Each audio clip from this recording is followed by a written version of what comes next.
মেয়েকে স্কুলে দিতে এসে দেখলাম রেশন দিচ্ছে। তো রেশনের লাইনে দাঁড়িয়েছি দেখতে পাচ্ছ কত বড় রেশনের লাইন পড়েছে। মানে দাঁড়িয়ে থাকতে, থাকতে পা ব্যথা হয়ে যাচ্ছে। তো ভাবলাম একটু ভিডিও করেই নিই। তো ওইজন্য ভিডিও করতে আসলাম। আর ভিডিও করতে গিয়েও লজ্জায় পড়তে হয়। কত রকম কত কথা যে শুনতে হয়। গুড ইভিনিং বন্ধুরা, সবাই কেমন আছো? আশা করি অনেক ভালো আছো। আর আমিও মোটামুটি অনেক ভালো আছি। তো আমার ব্লগে তোমাদের স্বাগত। আমার অনেক অনেক ভালোবাসা আমার ব্লগে। তো এখন এসে আমি আমার ব্লগসটা স্টার্ট করলাম। মানে ইচ্ছা ছিল না আজকে। তো মনে করলাম যে না, আজ একটু সেজেছি, অনেক দিন পর তোমাদেরকে একটু দেখাবো না, তাই কি হতে পারে? ও জাদুকর কোন জাদুতে করেছো কামাল, মনে মনে আমার কি তোমার প্রেমে হলাম বেসামাল। ভুল ভাল বলে ফেলেছি, যাই হোক। আজকে একটু সাজলাম, তার মধ্যে এক কাণ্ড হয়েছে।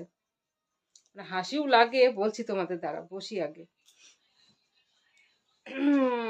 বসে নিয়ে আগে। তো এ কি মানে লজ্জায় পড়তে হয়েছে আর কি, সেজে গুজে নিয়ে। তার মধ্যে একটা টিকলি ছিল, টিকলিটা খুলে রেখেছি। মানে উঁচু করেছিলাম তো, আর গোড়া থেকে খুলে গিয়েছে। এই যে ইয়েটা রয়েছে, চেনটা এরকম করে তুলে রেখেছি, আর মানে খুলে গিয়েছে, আবার লাগাতে হবে।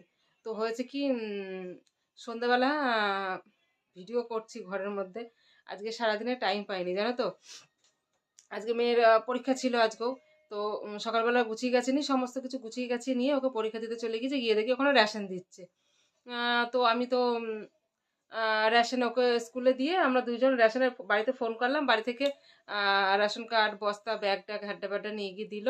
তো আমরা ওখানে লাইনে দাঁড়িয়ে অনেকক্ষণ, এবার লাইনে প্রচণ্ড লাইন পড়েছে, প্রচণ্ড লাইন। তো হয়েছে কি, ওখানে একটা ঘটনা হয়েছে। তো রেশনে গিয়েছি, রেশনে গিয়ে এবার অতটা লাইন দাঁড়িয়ে থাকা ভাল লাগছে না। আর ক্যাচর ম্যাচর আমার সহ্য হয় না। তো সাইডে একটু ওখানে কলপার আছে, বাঁধানো রয়েছে। তো ওখানে গিয়ে বসে বসে ফোনে ভিডিও দেখছি, একটা শর্ট ভিডিও করলাম ইউটিউবে। তো তারপরে অনেকক্ষণ পর মানে ৪ জন মতো আছে, তখন আমাকে আমার ওই যা ফোন করলো, ও লাইনে দাঁড়িয়ে ছিল, আমি পাশে গিয়ে বসেছিলাম। আর দাঁড়াতেও ভাল লাগে না, মাজায় পায়ে সহ্য হয় না। তো হচ্ছে কি, আমি চলে এসেছি, এসে রেশনের ওখানে দাঁড়িয়েছি। তো আমাকে আর লাইনে ঢুকতে দেবে না। একটা বউ বলছে, "তুমি এখানে ঢুকে পড়লে?" তো আমি বলছি, "আমি তো ছিলাম এখানে।" বলছে, "না, এরকম সবাই বলে মিথ্যে কথা।" তখন আমি পাশের সামনের জনকে বলছি, "এই আমি ছিলাম না।" দিয়ে আমি তো হাসছি, মানে আমি তো ছিলাম সেখানে, সবাই তো দেখেছে আমি ছিলাম।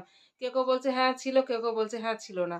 দিয়ে একটা লোক বলছে, "হ্যাঁ হ্যাঁ ছিল ছিল, না ছিল অত, অত যদি নাই থাকবে, অত মনে জোর আসবে কি করে, তার মুখটা অন্যরকম হয়ে যাবে যদি না থাকবে।" যাই হোক, রেশন তুলে নিয়ে আসলাম। এসে নিয়ে বাড়িতে ফোন করলাম, স্কুটি করে গিয়ে নিয়ে আসলো।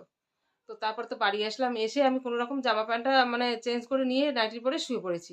ঘুমিয়ে গেছি, এত ঘুম পাচ্ছিল, মানে স্নান টান করে উঠে চোখ জ্বলছিল। তারপরে টাইম পাইনি, যখন উঠলাম তখন ৩টে মতো বাজে।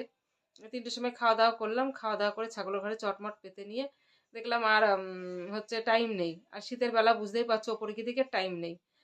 তো লাইভে বসলাম, একটু ফেসবুক লাইভে করলাম। করে নিয়ে এবার সন্ধ্যাবেলা হয়েছে কি, ভিডিও করছি। আর তার মধ্যে সেই লোন নেব। তো কিস্তির সেই স্যার বাড়ি দেখতে এসেছে। এসে তো আমাকে ওর বাবা ডাকছে যে নাম ধরে, যে "রত্না বাইরে আসো।" এমনি হয়তো ডাকছে, ডাকে তো। তো তারপরে গিয়ে দেখি ওই রকম, বলছি, "মা স্যার এসছে।" আমি আবার তাড়াতাড়ি করে ইয়ে করছি, লুকাচ্ছি। বলছে, "লুকাতে হবে না, কিছু খুলতে হবে না কিছু।" আমার লজ্জাও করছে যে বড় বড় কানের মানে টিকলি মিকলি আছে, দিয়ে ওই জন্য এটা এরকম করে সরিয়েছি, আর খুলে গিয়েছে। এবার সরাতে হবে না, সরাতে হবে না। তো ওই লোক আবার আমার সঙ্গে কথা বললো যে হ্যাঁ, অনেকটা দূর হয়ে যাচ্ছে, যেতে পারবে না, হ্যান ত্যান অনেক কথা বললো। তারপর জানি না কি বললো ওর সঙ্গে, জানি না। তো এই তো হলো। লজ্জায় পড়তে হয়, সেজেগুজেও শান্তি নেই, লজ্জায় পড়তে হয়। তো যাই হোক, আজকে আর বেশি গল্প করব না তোমাদের সঙ্গে, এমনি অনেকটা রাত হয়ে গেছে। তো সবাই ভালো থেকো, সুস্থ থেকো। বাকি গল্প আবার নেক্সট ব্লগে করবো, ঠিক আছে? তো ওকে, বাই।